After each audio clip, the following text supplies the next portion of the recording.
Okay. Um, Good afternoon, everyone. There are still a lot of people joining us this morning, but welcome. My name is Terry Hecker. I'm the Wellness and Benefits Consultant for MCW. So I'm excited that you're joining us this morning or this afternoon. And we have a series of 6 sessions for our May retirement series. So I appreciate you taking the time out to join us. I think you're going to find all of the sessions that you signed up for very valuable. And this session is being recorded. So if you want to reference it later, or you know someone that couldn't attend, we're happy to be posting that on the wellness website, and you can look at that at a later date or share that with someone. I would ask if you can all just double check to make sure you are muted. We do ask that you mute. And if you would like to ask questions, please put them in the chat. I'll be monitoring those. And basically, I'll feed those to Tim as we go through. So today we have with us Tim Shirk. He is from Francis Investment Counsel. He has been with us for the last couple of years, and he must like us enough to still keep coming back, which we're very excited about. He is going to share his plethora of knowledge with us on many topics throughout the series. But today we're going to start with Zero is the New Hero, which you're going to learn all about Roth. And I hope that you find this session helpful. If you have questions, again, please put them in the chat. And with that, I'm going to kick it off to Tim and let him get rolling. All right, Terry, give me a thumbs up if you can hear me okay. All right. Well, thank you, everybody, for your time and attention. I feel like the pressure's on because outside it kind of feels like the first day of spring. And so you all chose to come here and attend this meeting rather than go enjoy the weather. So thank you for that. I will endeavor to make it worth your time. My job today is to talk through the possibility of reducing or in some cases eliminating taxes in retirement. So I'm going to focus a lot on the 403B, both in the Roth and in the IRA environment, and hopefully you'll be able to pull some nuggets out of this that will help you. I have to say at first that I'm not a tax advisor. I am a certified financial planner, so I can give financial advice. I do that on an ongoing basis with lots of folks. But if there's something specific to your tax situation, you need to talk to a qualified tax advisor. I'll mention that at least one other spot today, but just keep that in mind. The last thing I'll mention is on the very last slide, I'm going to have my email address.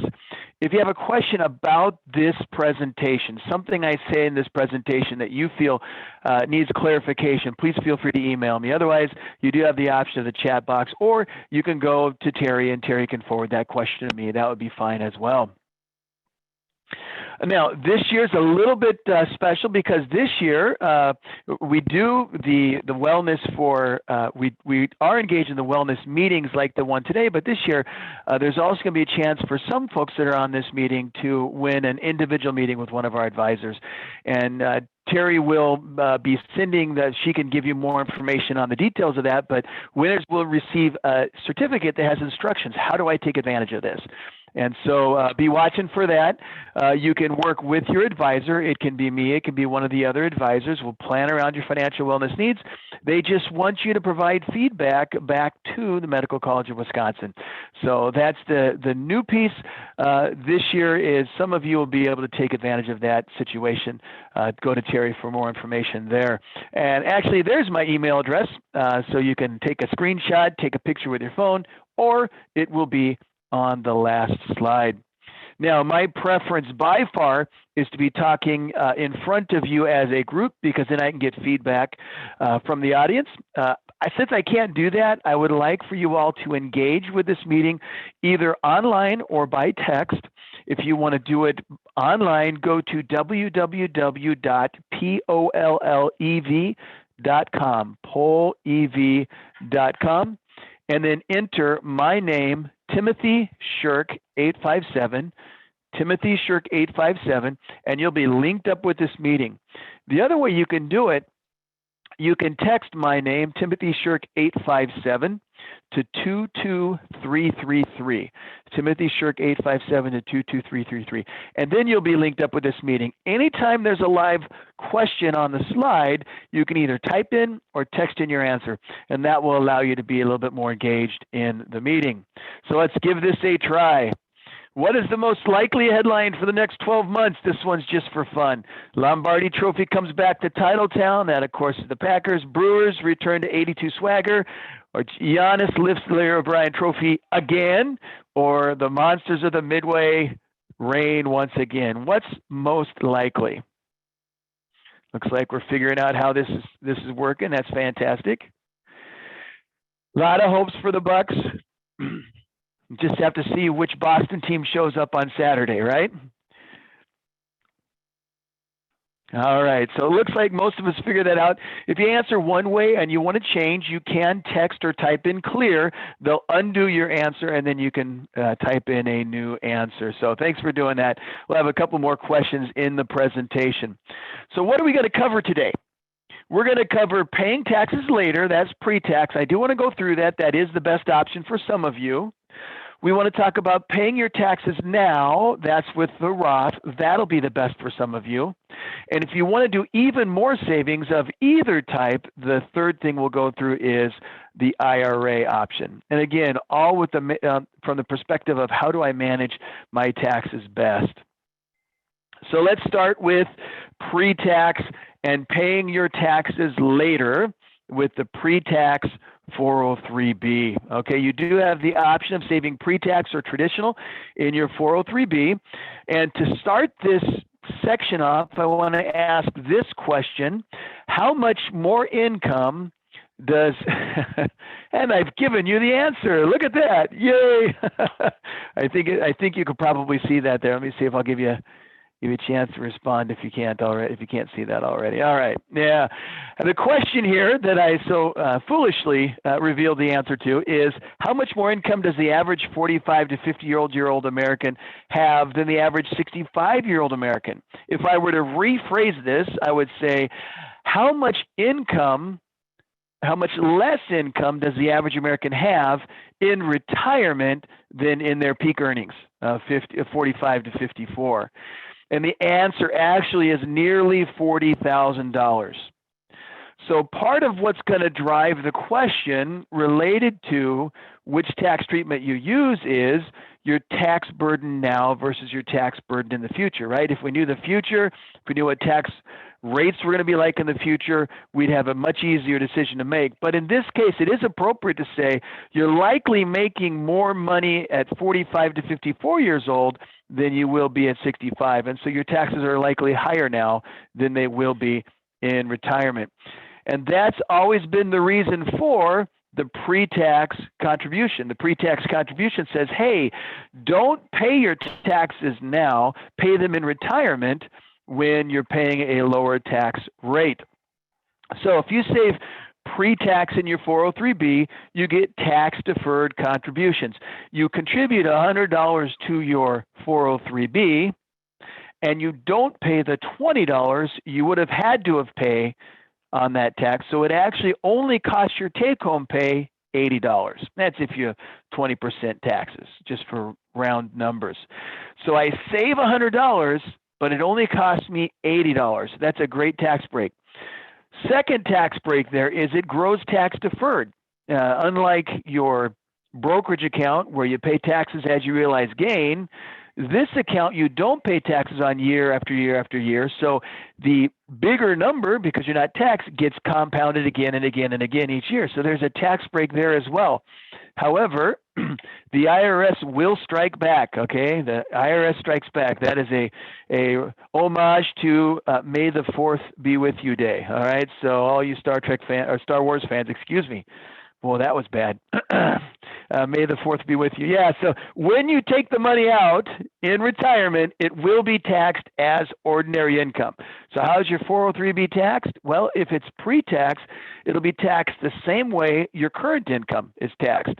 Take how much you withdraw, put it up against a tax chart. That tax rate is what you pay. All right?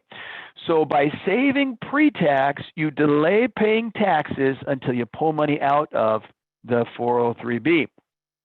So who is this best for? Well, ask yourself first, am I currently in a high tax bracket? This goes back to the original question. If I'm making nearly $40,000 more today than I will be in retirement, it might make sense to delay paying those taxes until retirement. Who might this be? This might be the person that's kind of at the peak of their earnings, a little bit later middle age maybe. It might make sense if and your kids are out of the house, so you don't get some of those tax breaks. That's a good time to save pre-tax. Second question you ask, do I need to stay under a certain income limit? Okay, now our tax system in America is progressive. What that means is there's going to be a certain amount of income that you don't pay taxes on. That will be your standard deduction. That's $12,000, $13,000 for a single person, $24,000, $25,000 for married filing jointly. You won't pay any taxes on that. Then the first $10,000 or so of adjusted gross income, you'll pay a small tax rate on, maybe 10%. And then as your income gets bigger, you reach different levels of income. Your income tax, you will be taxed at a higher income. There are sometimes advantages, there are often advantages to staying under a certain income limit. I'll give you an example. If you qualify or want to qualify for an earned income credit, the earned income credit is a tax credit some folks receive, especially if you have a larger family and you have a more modest income. Now, by saving pre-tax, it will make your income look smaller, so you could actually potentially qualify for something like that, like an earned income credit. So there might be some tax advantages saving pre-tax. Investors who are looking for financial aid, one of the biggest pieces of the FAFSA, the form that you complete, it's going to help them determine your expected family contribution, what they expect you to pay for college, thereby telling them how much financial aid you qualify for. One of the biggest pieces is income. If you're saving pre-tax, you're going to show a lower income when you're looking for that scholarship, so you're more likely to qualify. And then a third example would be investors who are paying off student loans might have some of those here. If you're using an income-driven repayment plan, your income may look lower with a pre-tax contribution. Again, these are examples of situations where you want to stay under a bracket outside of simply wanting to not pay at a higher rate on the money that exceeds that tax bracket. Then the third question to ask yourself, do I expect to be in a lower tax bracket in retirement? If you're starting later and you don't think you're as likely to get a big balance, and as a result, maybe most of your income is going to be Social Security. We'll talk about how that's taxed in a moment. It might make sense to go pre-tax simply because if you're going to be in a much lower income in retirement, you'll have a much lower tax rate. Okay, that is the primary advantages of the pre-tax. Terry, I don't see any questions in the chat box yet, but I'll pause in case somebody has a question or wants to furiously text one in or anything like that. So I'm going to leave the pre-tax now. Correct. So far, I don't see anything. We can definitely come back to it as they come in. All right. So. Hold on. We just got a furious text. What are the disadvantages? Okay, so that's a great question. The disadvantages are going to line up with the advantages of the Roth. All right, so I'm going to say I don't think there's a disadvantage to saving pre-tax. There just may be a larger advantage if you save Roth, depending on who you are. I can't think of a reason you would not want to save in a 401k and defer your taxes for the future unless we thought it was better to save Roth and pay your taxes now. So that would be the only reason. Otherwise, save as much as you want. I guess the other one would be if you're packing away so much pre-tax that you're not able to pay all your bills and you're going into debt. And that does happen. People like me come in and do a rah-rah save more in their 401k, and they don't take into account emergency fund or life insurance or debt, these other financial priorities. That would be the other reason. That would just be saving too much. All right? Thanks for that question. So let's talk about paying our taxes now, okay? So you do have the option of saving Roth, and to kind of set this question up, did I do that again? All right, I need to stop that. Maybe some of you didn't notice. In 2020, what is the highest marginal tax rate? So it's a spring day for me too. In 2020, the highest marginal tax rate was 37%. In the last 85 years, how many years has it been lower? Okay, so for the last 85 years, how often have we had the highest tax rate be lower than it is today? How often has that happened? 15, 22, 37, or 51 years? The question is, are taxes historically high right now, or are they historically low right now? Thank you all for playing along. Hopefully some of you didn't see my answer. Some of you obviously did. The answer is 15 years. Okay, let me show this to you on the backside. This next slide will illustrate that. If you look at the blue line, that represents historically since 1910, the top tax bracket for the US. And then I think it's orange or green. I don't know. I'm bad with colors. Okay. The bottom line is the lowest tax bracket. So you can see how historically the tax brackets have been much wider than they are now. They're pretty compressed right now. Okay. Now, please do not take anything that I'm about to say as a political comment. It is not designed to be that. All right. Right now, we're living under a fairly recent tax cut. That was I think it was Trump-Ryan tax cut. All right. Someone else can argue if it was a good thing or not. I don't care.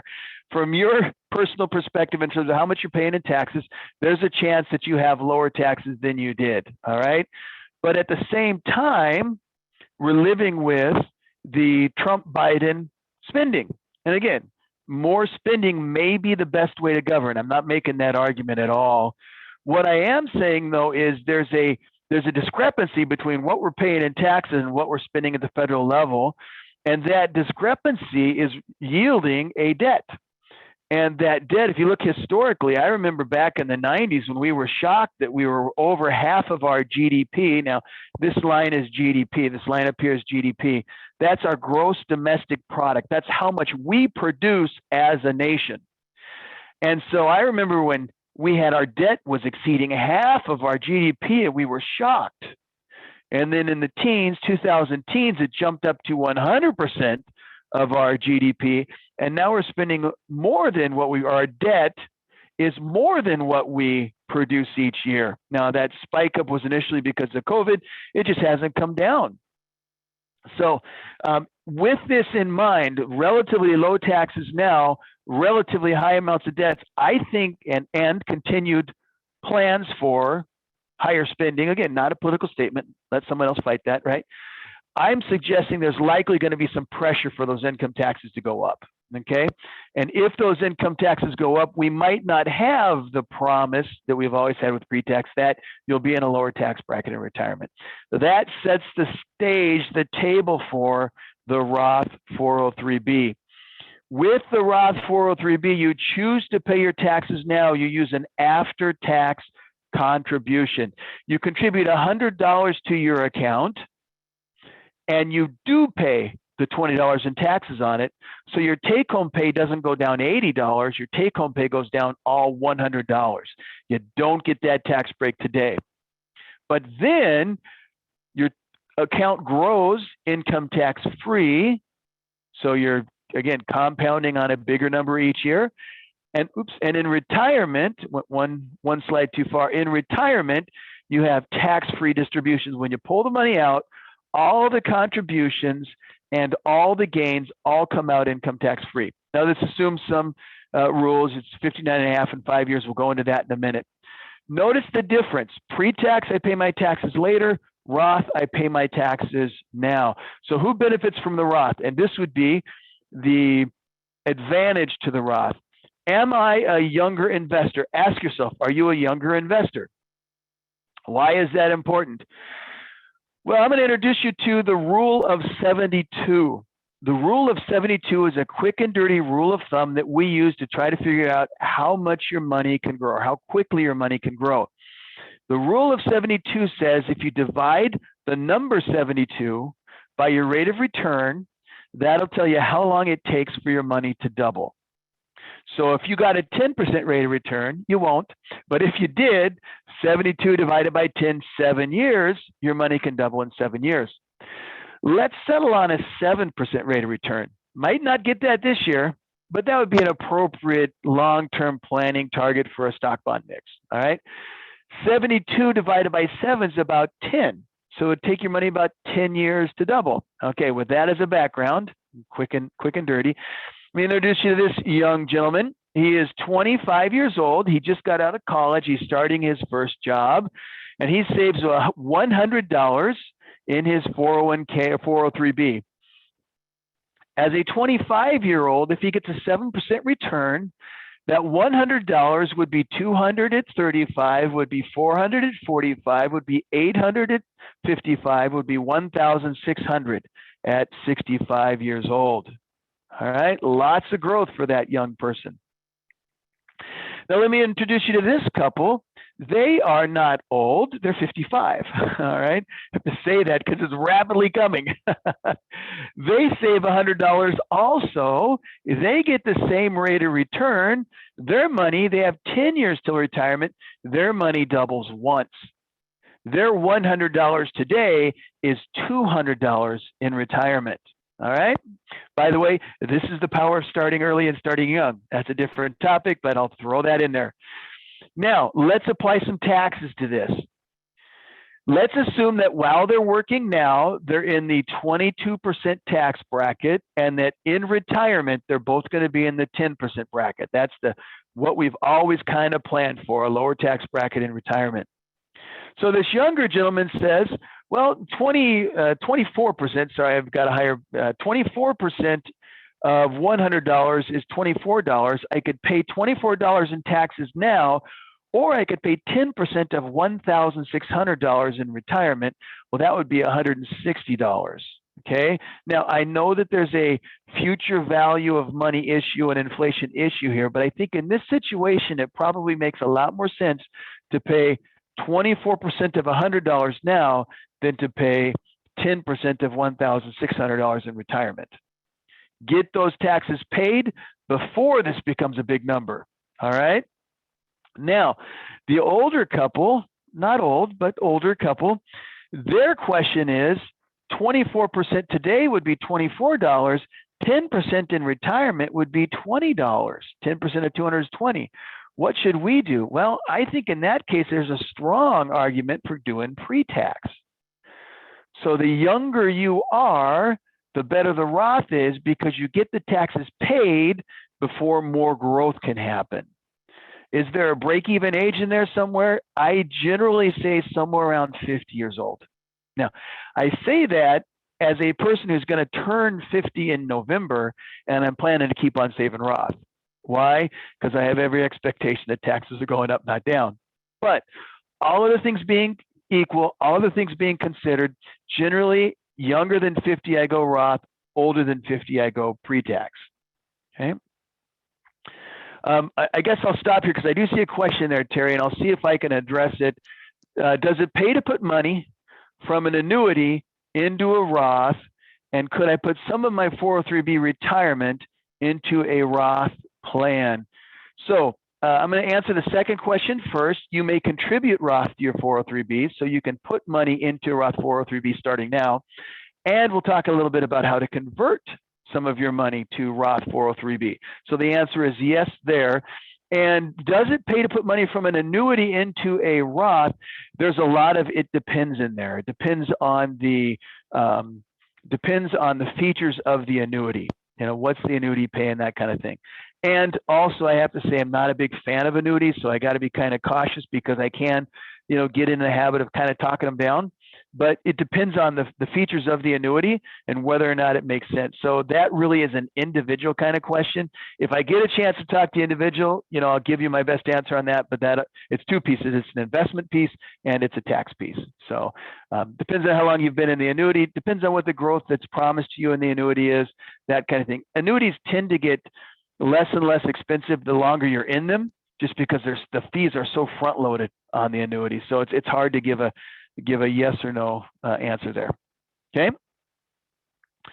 Next question to ask yourself related to should I use the Roth is, do I have a reduced effective tax rate? Do I have a reduced effective tax rate? So let's talk through a couple examples of people with $60,000 of income. In the first case, we've got a single person who is renting, not owning, and has $60,000 of income. So they are filing single. They have a marginal rate of 22% and an average or effective rate of 10%. Now, what does this mean? Remember, we talked about the progressive nature of our tax structure, right? And in this case, a single person, the first $12,000, $13,000 is standard deduction, and then he'll pay 10% on the next 10,000, and then he'll pay 15%, and then eventually get to 22 and 24. The marginal rate is when he takes his $60,000 of income and puts it up against his tax table and finds the highest income he has. That tax rate is his marginal rate. It's what you're taxed on the last dollar you make, okay? Now, the average tax rate is what you have when you take all of what you pay in taxes and divide it by all of what you earn. So some of the money you pay no taxes on, some of the money you pay 22% on. If you average that all together, that's your average or effective rate. That's what you actually pay. In this example, he's got $60,000 of income. His average tax rate is about 10%, a little bit of rounding in there. So the taxes due is $6,193. Introduce you to another group. This person is married filing jointly, same income, $60,000, but also has 3 kids and a mortgage. His tax situation, her tax situation will be different. Their marginal rate will be 12%. So this is because they're married filing jointly. So there's 2 different tax rate bracket tables. One is for folks single, head of house, or single or married filing separately. One is for married filing jointly, head of household, qualifying widow. So in this case, at $60,000, the highest tax he's paying is 12%. And if you take his standard deduction, which is 23, 24, 25,000, something like that, you take his deductions for having dependents, you deduct some of his mortgage and interest, and you consider his child tax credits that he receives, his average tax rate is 0. They're taking it out each pay period, but he's getting it all back. All right, now, how does this impact the Roth? This guy, if he saves $100, the single guy, he is going to pay $10 in taxes, 10% of $100.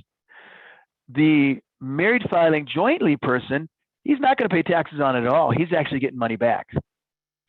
So to the extent you've got a reduced effective tax rate because of you're married filing jointly and you got kids that are child tax credits and all these kind of things, it makes the Roth even more advantageous. That's another reason why as you get older and the kids leave the house and the house gets paid off, we tend to lean more toward the pre-tax. But when you've got these extra tax breaks, the Roth makes a whole lot of sense. One more question for the Roth. Actually, let me just interrupt for the question here and see if I can answer it, just because the next point is going to be a little bit extensive. I am 60. Is it advisable to take out a traditional or Roth IRA yearly? So my answer to that is the things that we're highlighting here related to what makes Roth or pre-tax better for you is going to impact whether you want to save traditional Roth or traditional IRA or Roth IRA, okay? If you think IRA and 403B, the tax breaks are very similar. I'm going to talk about how the Roth IRA is a little bit more advantageous in one way. The thing I like about your Roth 403B, generally it's going to be less expensive than most of the IRAs out there. So, there's actually 2 questions in your question here. One is, should I take Roth or pre-tax? The second is, should I use an IRA or a 403B? All right. And at the end of the day, I would say, generally speaking, I like the 403B better because of cost, because you've got the plan committee acting as fiduciaries watching it. There are some exceptions where the IRA can be a little bit cheaper, like a Vanguard or a Fidelity, but then you're on your own to do the due diligence.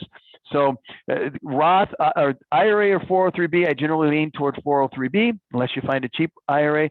Roth versus pre-tax, we're going through the advantages here. Hang on to that question for a little bit because we're going to answer it a little bit with some of the flexibility in the Roth IRA in a moment. The person asked about the calculator. Let me just back up here. If you could see the bottom of this screen, calculated at https://ameriprise.com research market, if you could take a picture of that or a screen print of that, or I can give these slides to Terry and she can forward them to you, or send me an email, I'll send you the link. That's where I did this math. But tax question, that would be a great thing to ask your tax advisor. All right. Now, to open up the next question about flexibility of Roth, and I didn't give away the answer this time, Terry. How much of your Social Security benefit will be taxed if you file jointly and your provisional income is greater than $44,000? Now, what is provisional income? Provisional income is math that you have to do when you're drawing income from Social Security to determine how much of your Social Security is taxable.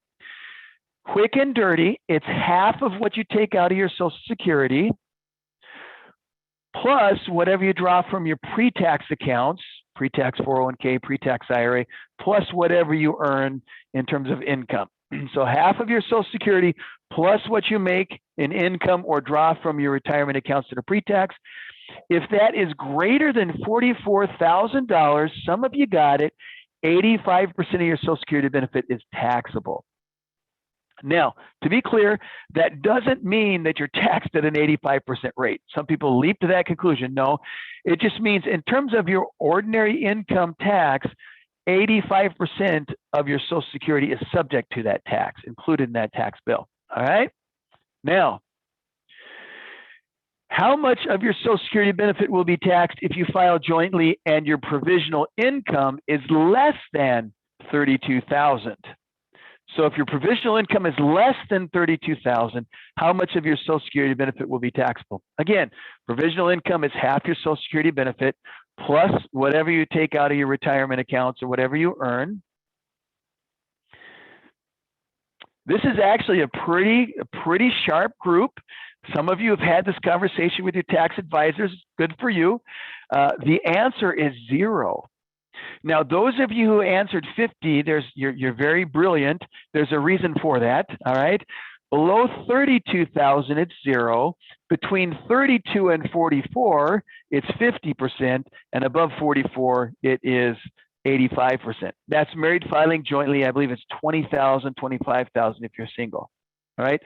Now, the reason I mentioned this is because one of the things that Roth can do for you, it can help you control how much your provisional income is, because your Roth is not, the provisional income does not include the Roth distributions you have.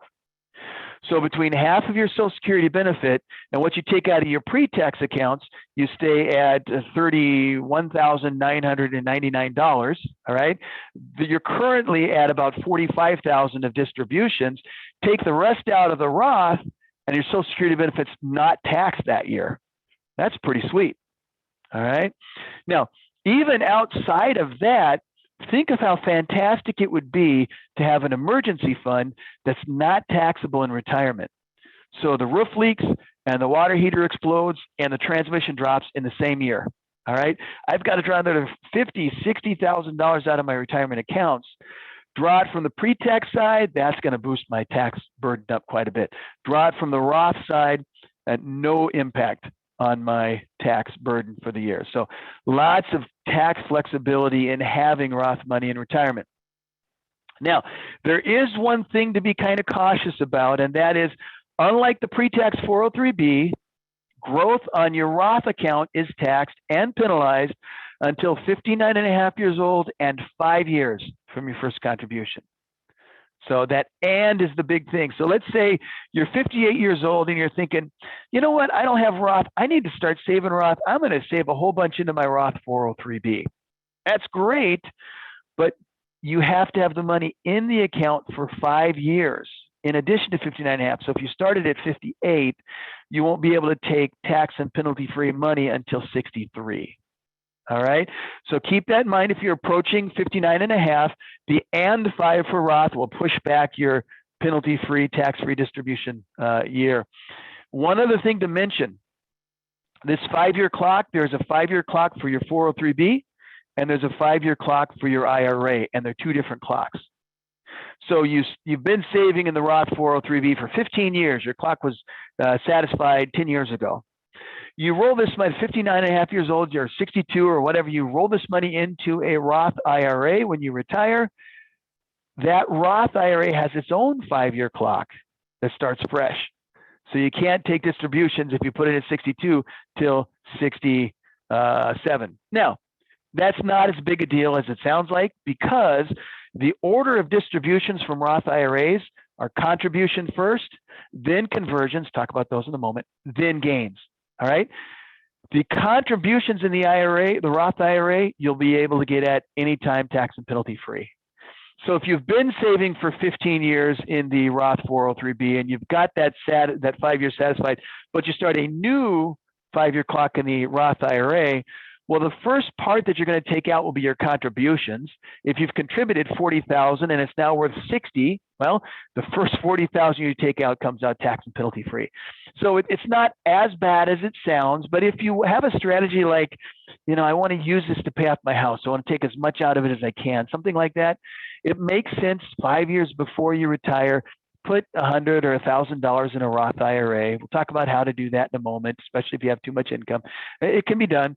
Just throw some money into a Roth IRA just to get the clock started, so that when you roll your 403B, Roth 403B into the Roth IRA, you'll have that clock already satisfied.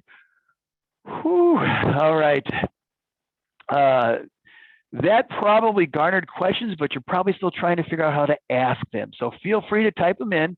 I'm going to move on to saving more with a IRA. You can save even more, get even more tax deferral or potentially tax-free growth with an IRA. Now, in the IRA, you can save either pre-tax, we call that traditional, or you can save Roth, just like your 403B. All right. I just want to focus on the Roth IRA because, again, we're talking about we're talking about how to have no taxes in retirement. I'm going to go ahead and jump onto this question. Remind me why I would want to roll my Roth 403B to a Roth IRA. It's a great question. Generally speaking, I prefer the Roth 403B because it's less expensive. You've got higher limits. It's governed by a plan committee who are acting as fiduciaries. All right. When you retire, you can stay in that Roth 403B, and I would prefer that you do. It's a good thing. When you want to roll to a Roth IRA would be when you want to take very specific but not regular distributions. All right, so let me give you an example. Your 403B, and Terry, I'm just going to go with this. Your 403B will allow you to take a regular distribution, though, so a periodic payment, so to speak. So I know I need $500 a month, so I'm going to fill out a form, send it to the record keeper. They're going to contribute, or I'm going to withdraw $400 each month until I run out of money. All right, that's very convenient. But what if you want to take $1,000 this month and nothing for 3 months, and then $800? Every time you do that, you got to complete a form, send it to the record keeper, wait for the check to come. 403Bs are built to save money, not so much for convenient distributions. Second reason, let's say you're taking distributions from your 403B right now. Your account's probably down 7, 8, 12%, depending on how aggressive you are, right? If you take a distribution from your stocks, you're going to sell for a loss. I'd rather not do that. Wouldn't it be cool if you can say, I don't want to sell my stocks, I just want to sell my bonds because they're not down as much, or I just want to sell that money market fund. You can in IRAs. Most 403Bs you can't. I'd have to look at yours specifically, but most of them, you ask for $10,000, you got 50% in stocks and 50% in bonds. 5,000 is coming out of stocks, 5,000 is coming out of bonds. So the flexibility of being able to get at that Roth would be the reason to roll over. All right, fantastic question. All right, so the Roth IRA is going to have a very similar tax treatment to the Roth 403B. So you're saving with after-tax contributions. You don't get to deduct it from your taxes like you would in the traditional. You get tax-free growth and you get tax-free distributions. Where it's one step better is, and this would be one reason why you might save in a Roth IRA, and this goes back to the original question asked about pre-tax or Roth IRA yearly. Contributions you make to your Roth IRA come out tax and penalty free for any reason at any time. So let's say that you've contributed $3,000 each of 4 years. That's $12,000 you've put in. And now the account's worth, say, $15,000. You've got $3,000 of gain. That $12,000 that you contributed, you can get at tax and penalty free at any time. Now, this is true of Roth IRAs, not your Roth 403B. Your Roth 403B has other rules that will prevent you from taking that distribution. And I got a hand up, Terry. Go ahead. I just wanted Mark to jump in if he could for a moment regarding our 403B and the distributions, just so people are clear on how those work. Mark, are you able to unmute? Sure, yep, I'm here. Thank you. So for distributions, you can do as Tim described of $400 a month or recurring payments like that, whether you want to do it monthly, quarterly, annually, until your money runs out. Or you can do a lump sum, depending on how large your balance is. A lump sum is probably going to be a rollover, not a cash distribution. But you can't do one-offs here and there of one now, one in 6 months of a different amount. That's not an option of a distribution from our plan, unless you are still an active employee. So if you're 59 and a half or older, you could do an in-service distribution, which then would be just a one-off. But once you retire or separate from MCW, your distributions are limited to a recurring payment or a lump sum. Yeah, thanks for clarifying that. That makes rolling over to an IRA a distribution probably even more likely, more advantageous. Again, I would prefer to see you stay in the 403B because it's less expensive. You got someone watching it for you, but the process of taking distributions makes the IRA more flexible. And we do have another question there, Tim. I'm 62 years old with pre-tax IRAs at Transamerica, Edward Jones, Monies. When should I start contributing to a Roth 403B, as retirement may be in the next 3 to 5 years? And my answer to that, again, is I'm not a tax advisor, but I would generally default you to pre-tax. All right, that would generally be my default answer, because you're saying, should I pay taxes on $100 now, or should I pay taxes on $150 in retirement? And in retirement, you're likely to have a lower income tax rate, so it probably makes sense for you to just do pre-tax.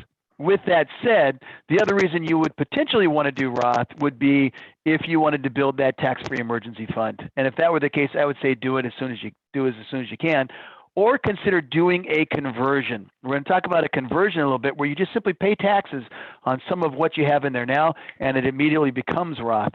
And the time you'd want to do that is when either you have a really low income, or you have, or the market falls apart. All right, and we'll talk about why that is in a future slide. So generally speaking, 62 years old, retiring 3 to 5 years ago, pre-tax. All right, that's all other things being equal. If you want some Roth, consider a conversion, but talk to your tax advisor, because you'll be volunteering to pay taxes now while your taxes are higher. And then we did have another comment just to remind why I would want to roll from Roth 403B to the IRA. And I think you may have just answered that. It related to the distributions, but just want to make sure we answer that question. Yeah, that was the source of my comments about the type of distributions you can get from an IRA versus a 403B. So the IRA gives you more flexible distribution options, both in terms of what you can take. And Mark mentioned you can't take a one-off. It's either all or installment. Okay, so if you don't want it all, or you don't want an installment, that would be the reason to do the IRA. The other reason would be if you want to take a distribution just from a particular asset. You wanted to take a distribution from just the money market, not from the aggressive stocks, which might be down. Okay. And then we have an additional question. When I retire, will my MCW 403B account terminate? And will I move it to my own investment company? And maybe that's something, Mark, I'm not sure if you want to answer that, or I can unmute you. Sure, I can answer that. So You don't have to move your money out as long as you have at least, if you have over $5,000 in the MCW plan, you can leave that account there as long as you want until you decide you want to do something with it. So whether you're moving to a new employer, you still can leave it with us. You can move it to your new employer's plan or into an IRA of your own. But there's no restriction or deadline of when you have to choose to do something. So, you can leave it there for 10, 20 years and then decide you want to start taking money out as long as you have at least $5,000 in the plan. If you have less than that, you have to do something with it. Otherwise, it's going to be forced out of our plan. It's a small balance. I'll throw one more thing, kind of piggyback on what Mark said there. When you have to start taking money out, is it required minimum distribution age, which is 72, and it may change. That is actually another reason to roll into a Roth IRA, because the Roth IRA is not subject to RMDs where the Roth 403B is. So once you get to 72, you're still in the 403B. I'll have to do some math. You'll have to take a certain amount out each year. Okay. Right. Whether it's Roth or pre-tax, if it's in the 403B, you have to do a required minimum distribution from it, where the Roth IRA, you would not. That's correct. Yep. Thanks, Mark. All right.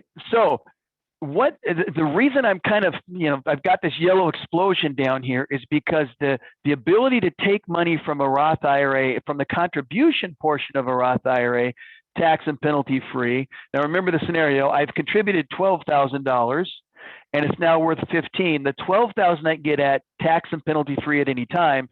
The $3,000 is taxed and penalized until 59.5 and 5 years. All right. Now, that allows you to use the Roth IRA as a backup for a lot of different things. Backup emergency fund, backup college savings. It is a retirement savings. So I like to call the Roth IRA the Swiss Army knife of financial accounts, right? I've got a Swiss Army knife and it's got a Phillips and a flathead screwdriver. Neither of those are as good as the tools in my toolbox, but if I need it in a pinch, they work. All right.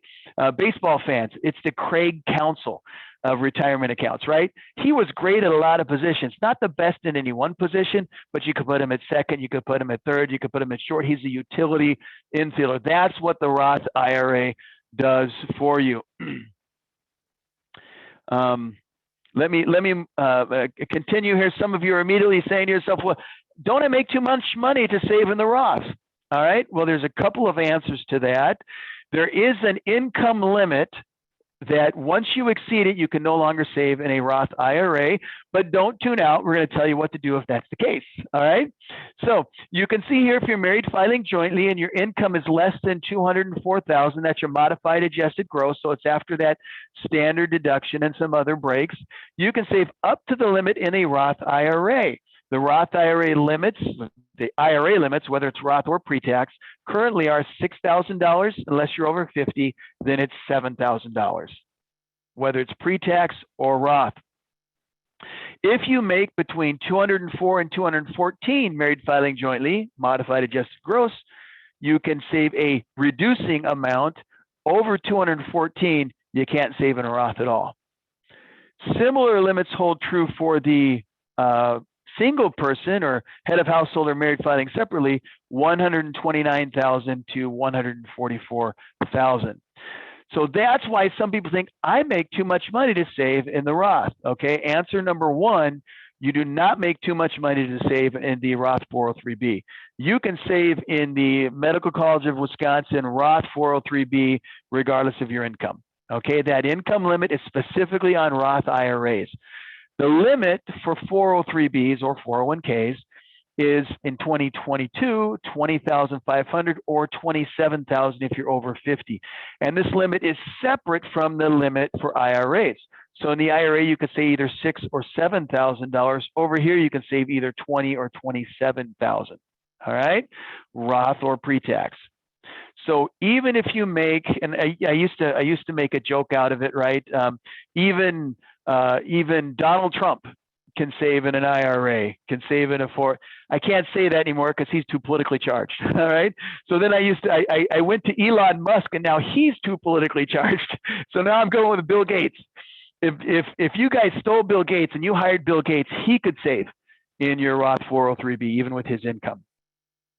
Now, if you like the Roth IRA, if you like the Roth tax treatment, consider converting. And this Invest with Confidence document, this is what Terry sent to you prior to this meeting.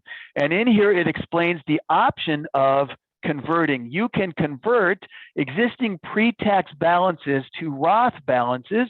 The way that you do that is by paying taxes in the year you do the conversion. There's no penalty on that. All right, so I take $10,000 of pre-tax, I pay roughly $2,200 in taxes.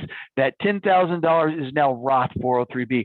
This might be a good thing for you to do if you're getting close to retirement and you want to get some Roth, but so whatever you can afford to pay in taxes, you can convert.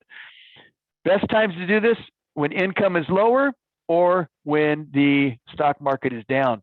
That $10,000, if those stocks lose half their value and become $5,000 and you make the conversion, instead of paying $2,000 in taxes, 20%, you pay $1,000 in taxes to move the same number of shares over into Roth. So if the market goes down dramatically, that makes it a much better time to either save Roth or to convert to Roth. And talk to Transamerica. Go to transamerica.com portal MCW or call 800-755-5801. More details on that in Invest with Confidence. The other thing you can do, if you like the idea of a Roth IRA, you can consider converting to the Roth IRA. All right, conversions used to be limited to those who had less than $100,000 of income. But thanks to the Taxpayer Relief Act of 2012, now everyone can convert a pre-tax Roth to a Roth IRA. And again, similar process, pre-tax amounts are converted and considered taxable as income in the year that you convert. No penalties apply. So just pay taxes on the portion that you're going to convert. You don't have to convert all of it. You can convert little chunks at a time to keep your tax burden lower in the current year. Just pay taxes, no penalties. Now it's on the Roth side and it's treated as Roth money. After you've done that conversion, all growth is now considered tax-free, just as if you contributed to a Roth. Do I need to catch up on some questions here? The one that I see is if your balance is $1,000 to $5,000, you do not make or move the money out of your medical college. Oh, is this an answer, Mark? That's an answer. I'm sorry.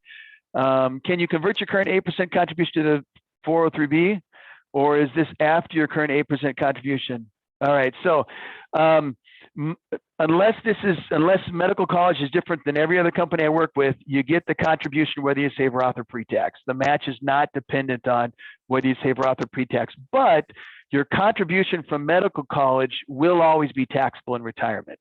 So even if you're saving Roth and you're getting a medical college contribution, that medical college contribution will be taxable, even though you're doing Roth. The answer in terms of what you can save, you can save 8% Roth, you can save 8% pre-tax, or you can save a combination of the two. Correct me if I'm wrong there, Mark. Most of our clients, you could save for Roth and for pre-tax. So shouldn't matter which tax treatment. The only difference will be the payroll system will be withholding taxes on your Roth contribution and the record keeper will keep track of how much of your account is due to Roth contributions. Terry, interrupt me if Mark indicates any of those answers were wrong. Yeah, no, but I can maybe just give you a little bit. So you have to remember, Tim, our plan's a little different. We have the voluntary and then the mandatory. So there is no match. The voluntary you can do if you choose, and that you have the option of pre-tax or Roth or a combination thereof. The mandatory is 6% from the employee and 8% from MCW, and those are always pre-tax, so that you can't change. All right. So if you want to do Roth, you got to do more than the 6%. Correct. All right. Thanks, Mark. Appreciate it. And I do have another question. How do you get all growth after conversion tax-free to both IRA or Roth 403B? So the growth is tax-free if it's a Roth, if the money is Roth. So if you do the conversion, you pay taxes, the amount that you pay taxes on. So in this example, I'm taking $10,000, I'm paying 22% taxes on it, or $2,200. That money, that $10,000 is now, the growth is income tax free. The rest of your money that you did not convert, the growth on that will be taxable as income. Did I answer the question? All right. I believe so, yes. All right. Now, for those of you who do earn too much annually to save in a Roth IRA, but you still want to save in an IRA, there may be an option for you in the backdoor Roth IRA. Now, here's where I have to insert. I am not a tax advisor, so talk to your tax advisor about this. But this is from a needs awareness perspective. Again, anyone can save in a traditional IRA, even Bill Gates. But if you have more than single 68,000, married filing jointly 109,000, or married filing separately only 10,000. If you have more than those limits, you can't deduct your traditional IRA contribution. But what you can do is you can save after tax. So you can contribute up to your $6,000 or $7,000 limit, but you don't get to deduct it. What happens is when that money is taken out in retirement, any contribution is not taxable, any gain is taxable. All right, that's the after-tax treatment. All right, now this is needs awareness. If an after-tax traditional IRA, in that after-tax IRA, if you do a conversion, only the gains are taxable for that conversion. So here's what the backdoor Roth looks like. All right. I contribute $5,000 traditional after tax, make too much money to save in a traditional IRA and deduct it.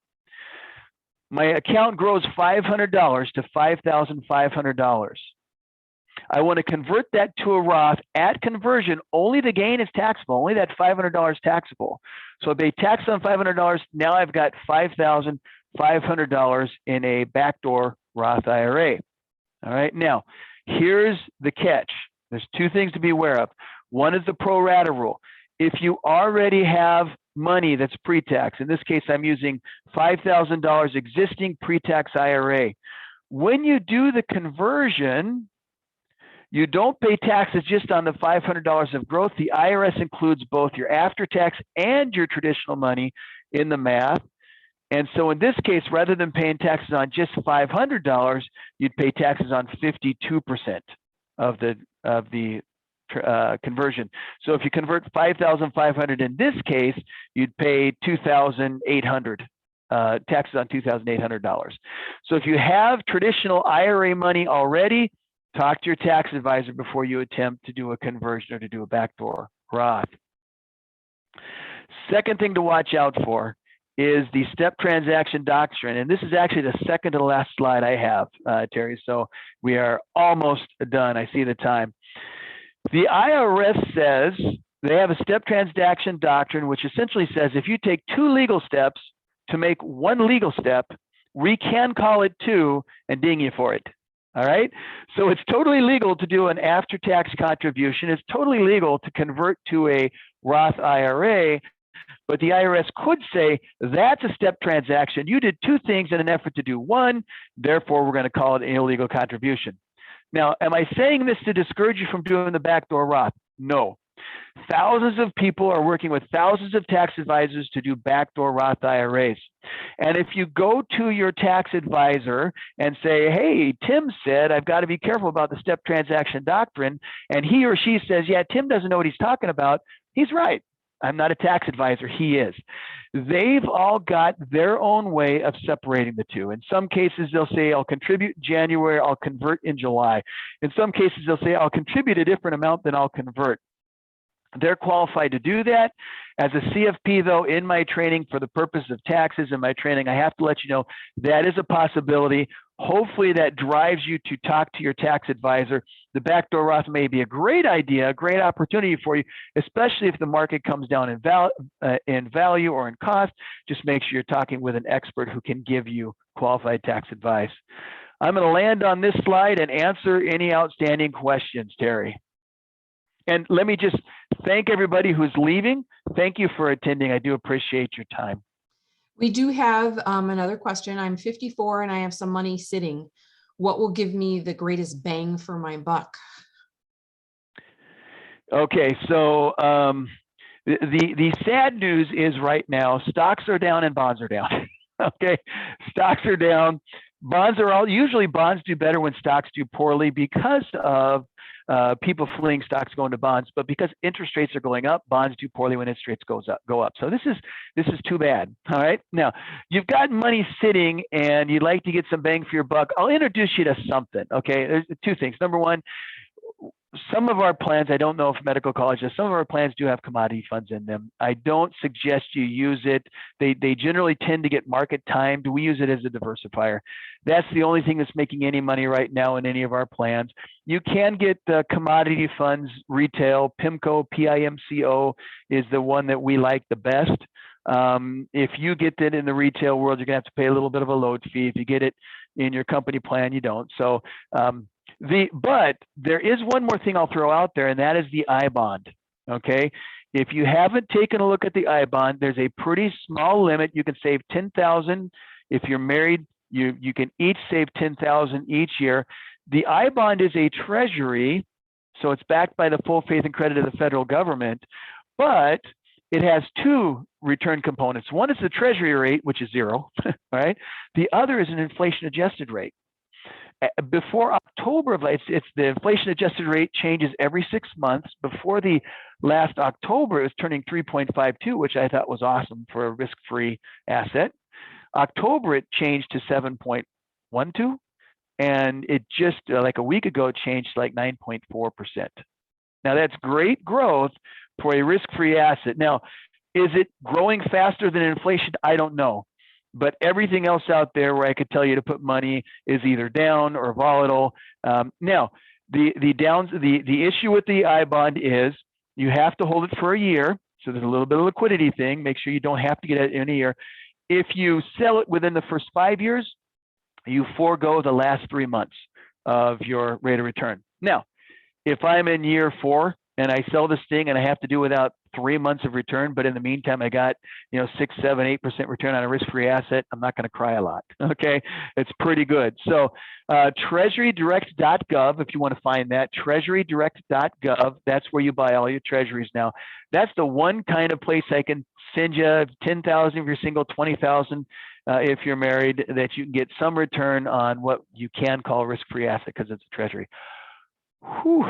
That was not a part of the tax presentation, but it was a good question. Lots of good questions today. Very, very thoughtful questions. The other thing people are asking for, I'm wondering if we can back up some slides and throw it in the chat, is that calculator link.